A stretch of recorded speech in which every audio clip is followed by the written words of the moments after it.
My friends and I had been looking forward to this night for weeks, the fall festival.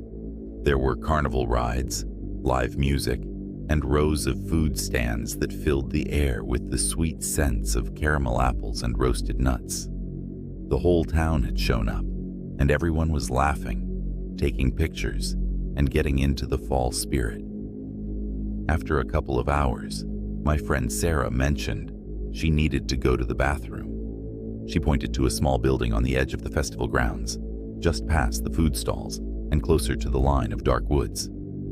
"I'll be back in 5, she called as she walked off, her silhouette quickly swallowed by the shadows just beyond the glow of the festival lights.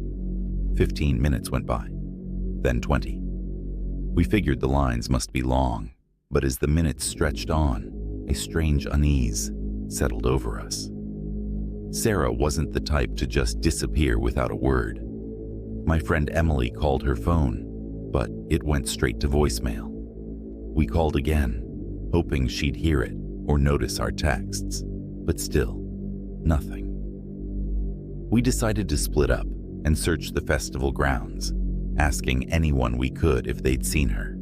It was late, and people were already heading out, so the festival was thinning. As we regrouped near the Ferris wheel, the creeping worry in the pit of my stomach started to turn into full-blown fear. I went to check the bathrooms myself, knocking on each stall door and calling her name. The stalls were empty, and the building was silent, except for the hum of the lights overhead. It was unsettling. The realization that we hadn't just missed her, that she was genuinely gone. As the festival finally closed, we stayed behind, lingering near the parking lot, hoping she'd somehow turn up. By the time dawn started breaking, her parents had reported her missing, and the town organized search parties to comb the nearby woods. It was 2 agonizing days later when the police found her, deep in the forest far beyond the festival grounds. Sarah was lying in a small hidden clearing, unconscious and badly injured, but alive. She was rushed to the hospital, and it would be days before she was strong enough to speak. When she finally could, her voice was barely audible as she recounted what had happened. She told us she'd been leaving the bathroom when she noticed someone standing at the edge of the trees. He was just outside the light, but he seemed to be watching her. When she turned to head back toward the festival, he stepped forward and grabbed her, his hand clamping over her mouth as he dragged her into the woods. She remembered the roughness of his grip, the chilling calm in his voice as he whispered, "No one's going to hear you now." She tried to fight, but he overpowered her, taking her further and further from the festival until it was just the 2 of them in the dark.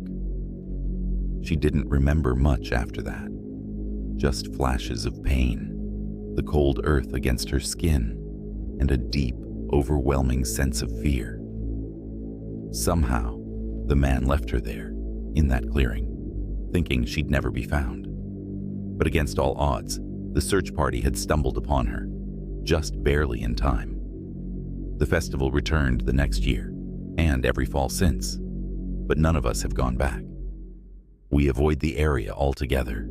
For the rest of us, fall is now haunted by that night, by the memory of Sarah disappearing into the darkness, of the helpless hours spent searching, and the chilling reality that someone out there had planned to make sure she'd never come back.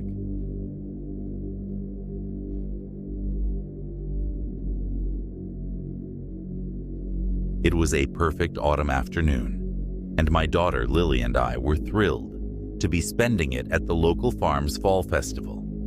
She was bouncing with excitement as we parked and walked hand in hand through the maze of pumpkin displays, hay bales, and food stalls.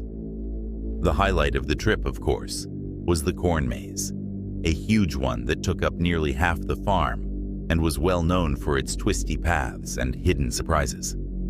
We stepped into the maze, and the tall cornstalks swallowed us whole. The winding trails and laughter of other families around us made everything feel safe and fun. Lily ran ahead, darting around corners, only to pop back with a giggle as I pretended to be lost without her. About 10 minutes in, I noticed a man standing off to the side of the path, a few rows down from us. He wore a ratty coat, and his gaze was fixed on us. On Lily, more specifically. I tried not to let it bother me. He was probably just another guest, enjoying the maze. But as we took turns down different paths, the man seemed to linger, always keeping his distance but somehow ending up on the same trails as us. "Mom, let's go this way." Lily tugged at my hand, and I tried to steer us away from him, hoping it was all just coincidence. We kept winding through the maze, and I felt myself relaxing again, distracted by Lily's excitement. But when I glanced back, he was still there, a little closer this time, his face expressionless and unnervingly calm. My stomach tightened, but I didn't want to alarm Lily, so I forced a smile and tried to move us along at a quicker pace, hoping he would lose interest. However, each time I dared to peek over my shoulder, he was right there, ducking around corners just behind us, his eyes locked on us with an unnerving intensity. Finally, we reached the exit, the maze spilling out into the open farm again. I grabbed Lily's hand a little tighter, not looking back as we made a beeline for the parking lot, weaving through the crowds as quickly as I could without running.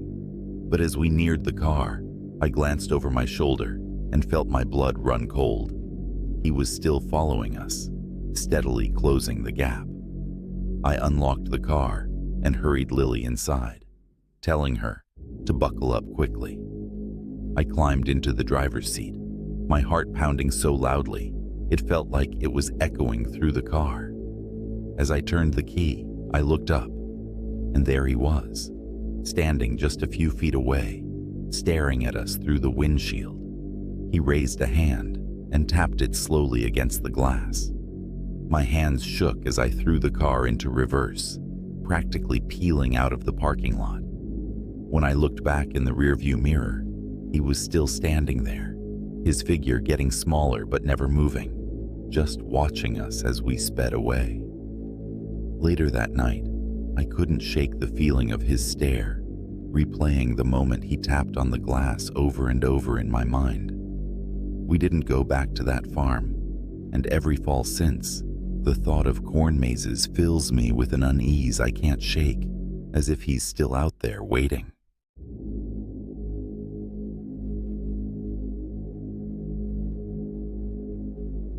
It was early October, and the woods had that golden quiet quality that made everything seem still and peaceful.